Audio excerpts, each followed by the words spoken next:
Hi everybody, my name is Larsen. Improvising over chord changes and still playing something that sounds like a real melody and makes sense can be quite difficult in the beginning. I think most of us quickly realize that it's not enough just to play the right notes.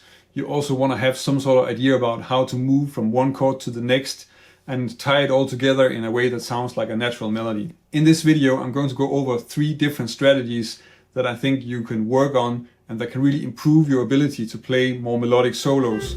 So if you work on this and practice it and get it into your playing, then you're gonna have an easier time trying to tie together your lines and moving across a chord progression in a way that sounds more like a melodic solo. If you want to learn more about jazz guitar, improve the way that you solo, check out some interesting arpeggios or chord voicings, then subscribe to my channel. If you want to make sure not to miss anything, then click the little bell notification icon next to the subscribe button. The examples that I'm going to use in this video are all on a 2-5-1 in the key of F major. So that means that it's G minor 7, C7 to F major 7. And I'm pretty much going to assume that you know how to deal with a progression like that. So you have an idea about what scales go with it, some of the arpeggio options. And while I'm going to mention what I'm playing, I'm not going to go into too much detail with where the different arpeggios or ideas are coming from. Transposing motifs.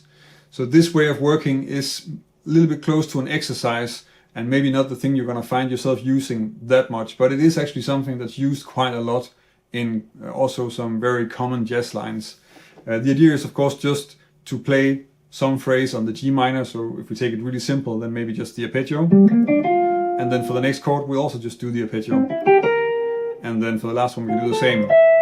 And this may seem mechanical, but if you're working like this and you have a slightly more complicated line on the G minor 7, then you're also going to check out what the extensions are and what notes are available on the C7 and on the F major 7. And that can be a really useful thing to check out if you want to develop your melodies. Another way that this is often used is in sort of the dreaded arpeggio up, scale down idea, where it actually moves through a 2-5-1 like this.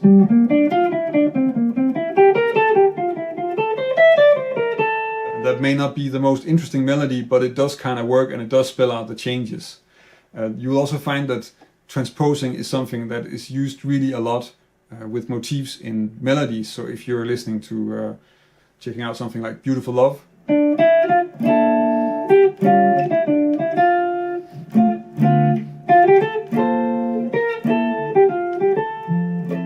So here we have essentially the same melody, first in D minor and then the same idea, but then in F major.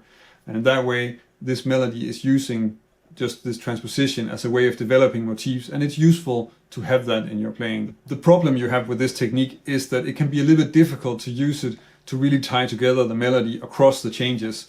So you can end up with lines that sounds like... And that doesn't maybe work that well. But of course you can still do other things, and if you're a little bit more creative, you can still create lines that work really well. For instance, like this. Target notes. Using target notes is a great way to introduce a natural forward motion into your playing. You choose a target note in the next chord, and then you're making a line that will flow to that note. And when you're hitting that, especially if you're hitting it on the 1 and it's a clear chord tone, you can easily hear how the chord is changing, and you can also create a melody that will just smoothly move to that note. When you're choosing target notes, you want to choose notes that are really strong in the chord. So a good place to start if you're new to working with this is to just take the third of the chord. That's probably the most colorful note in terms of harmony. That's really clear and you can really hear the chords change. And then you just play, so in this case if you're on the G minor, you're playing towards the E and the C7, and that could be something like this. So here I'm really just starting on the 5th on the G minor, and then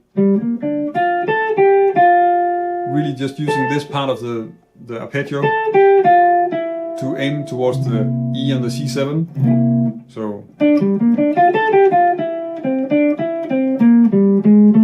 and then on the C7 really aiming for the third of the F, which is the A here, and using a chromatic approach to really pull toward it.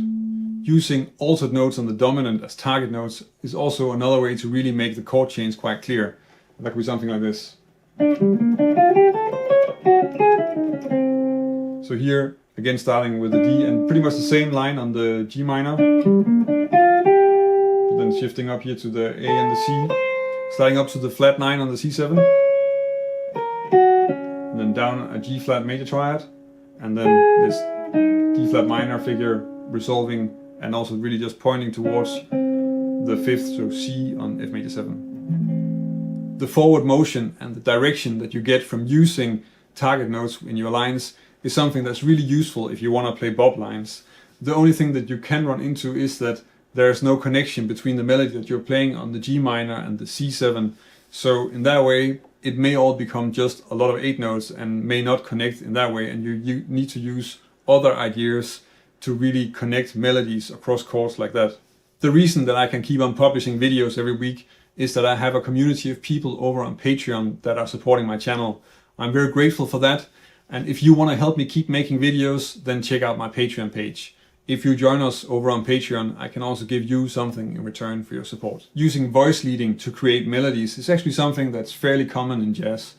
You probably already know Sonny Rollins' Tenor Madness, so where really all that's happening is that the one note that you need to change to go from B flat 7 to E flat 7 is what's changing in the melody, and for the rest we're just repeating the same motif. Another example of that would be the standard How High the Moon, where we have a similar motif and then we're changing from having a major third to a minor third. So it's quite common to use this, and it is a very powerful tool to tie together melodies across chords. A simple version of this on the 251 could be something like this.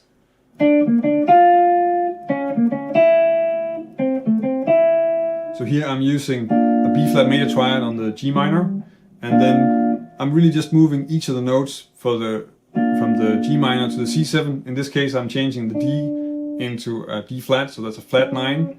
I'm changing the F into an E to get the third in there, and then I have this C7 flat 9. And then on the F major 7, I'm changing the B flat into an A and the D flat into a C. Working with this technique is a lot more demanding, and you need to be able to move around motifs in scales and also really across scales and across chords. And that may take some time to work on, but it is definitely worthwhile checking out. The way you want to do this is probably by just sitting down to compose lines, maybe also just trying to work on moving around a motif in the same scale for a few times. But the thing is that you get much more freedom and you have a lot more options if you can move around the notes more freely. Because in the first technique I was talking about how we can move with the root movement. So you would have to play something that's G minor on this, on the G minor chord, and then something that's based on the C7 arpeggio on the next chord, and we're tied to that root movement. But if you start voice leading the motif, then you have a lot more options available. And that means that we can actually move smoothly, and we can also start moving in ways that are not sort of what you would expect in terms of harmony. Of course, we have certain rules for how chords move, but melodically we don't necessarily have to do the same thing. We can also just see if we can move the opposite direction, and in that way create some much more interesting and much more surprising melodies. So if I take a line on the G minor 7, so something like, so this stagger fourth and then just a G minor arpeggio. I want to move this to C7, and I can of course try and fit it so that I'm going to move it to a C7 altered, and I can move the whole thing by moving down, and then I get this, which is first this quartal arpeggio and then an F sharp 7 or G flat 7 arpeggio, and then I'm resolving that to the A on the F major 7. But I can also move the other way.